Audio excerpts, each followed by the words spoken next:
Joining me now is Raphael Thuin. He's Head of Capital Market Strategies at TKO Capital. Raphael, good to see you this morning. What did you make of what Lloyd Blankfein was saying there? Basically, stick to your knitting, don't place any outlandish bets, essentially. It's a very difficult market for investors to navigate indeed. Very difficult to have a very strong conviction to deploy or cut risk at this point. Obviously, there are some negotiations happening. Feels like Iran is somewhat willing to engage. That potentially news over the past few hours, past few days. But especially on the US side, obviously, there is a sense of urgency for President Trump to put an end to this, to find an exit ramp. You know, we can maybe argue that the military objectives have somewhat been achieved on the one hand, but most importantly, and this is what Lloyd Blankfein is also referring to, the global economy is on the brink.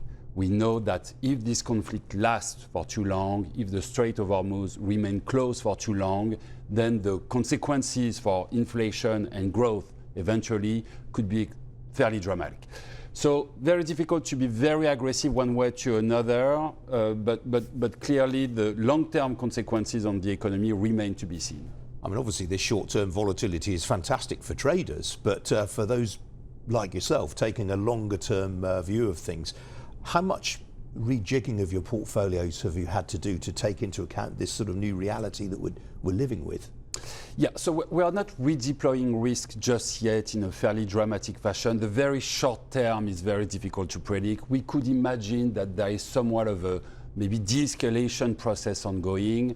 Interestingly, the market is very short, very negative right now, so it wouldn't take much in terms of headline to see somewhat of a relief, but that's short term. What we care about is long term, what do you do in this market? And adding risk at current valuations, given the uncertainty, is not extremely attractive. That said, there is a lot to be done. There is a lot to do in this market, a lot of dislocation. And I would say on TKO's side, the theme right now is really to position the portfolios for potentially what would be a stagflationary impulse in the global economy. You know, less growth, more inflation. What does it mean for the portfolio companies? What company can sustain such a shock in terms of margins? How about valuations? We know that high valuation in such markets typically don't fare too well. And also, what sectors, what companies are underperforming versus outperforming right now? Are there opportunities? So actually, there is a lot to do, even though global risk in the portfolios is rather stable. So which are the sectors that you're most keen on then from taking a more defensive standpoint? I guess that is things like consumer durables, is it? There is some of that. The bad news in a stagflationary world, so we are not there yet and we'll see what happens, obviously, but the bad news is that nothing really works too well when stagflation is coming into the equation. Historically, you look at energy, defense does well. Defense is interesting, for instance. We've seen in Europe some defense names going down fairly sharply, not totally intuitive in this context. And some very strong European defense names like Rheinmetall, Airbus have had quite a disastrous performance over the past few weeks. So, you know, an interesting case in study.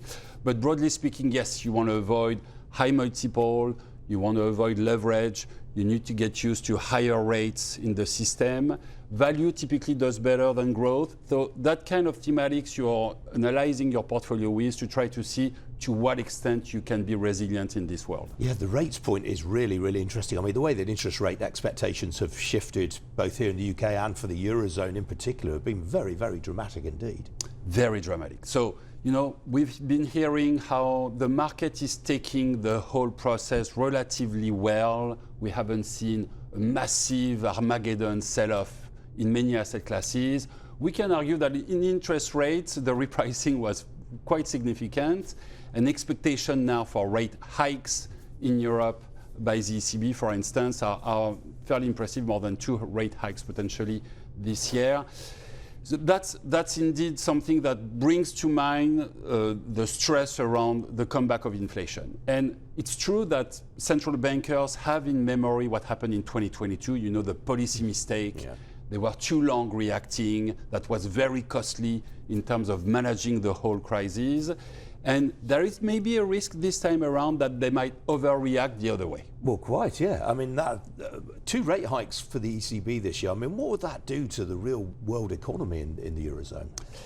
So obviously not a great news to have a higher interest rate. It's really going to depend on what inflation does and what global growth does. If you just take what the future market for oil is suggesting you, which is $100 a barrel today, but very soon thereafter, somewhat of a de-escalation, a $90, $80 a barrel world, this is probably a blow that the global economy can sustain. It probably means, let's say, maybe 1% inflation higher, 1.5%.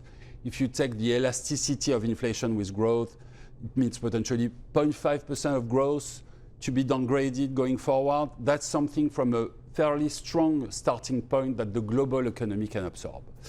The question is more, what if? What if we don't have this? What if the future market is wrong and instead of having $90, $80 a barrel, we're into a world where the Strait of Hormuz is closed, we have $150, maybe $200 a barrel for the foreseeable future? That would be dramatic for the global economy, and clearly the market is not pricing this scenario. Is there a case for saying, though, that there are going to be winners and losers, even within the Eurozone? If you take France, for example, I mean, 70% of France's energy is nuclear. They're much less exposed to these big hikes in oil and gas prices than, say, Germany or Italy. Yes, you're making a very good point. We will see a lot of dispersion. So from one country to another, the dependency on energy and imports is different. Also, some countries and some indices in the market are more cyclical, more industrial than others. Some countries are more dependent on gas than others. So sadly, the UK, for instance, we know have a high dependency on gas. They will be potentially more impacted by the crisis than some other European markets.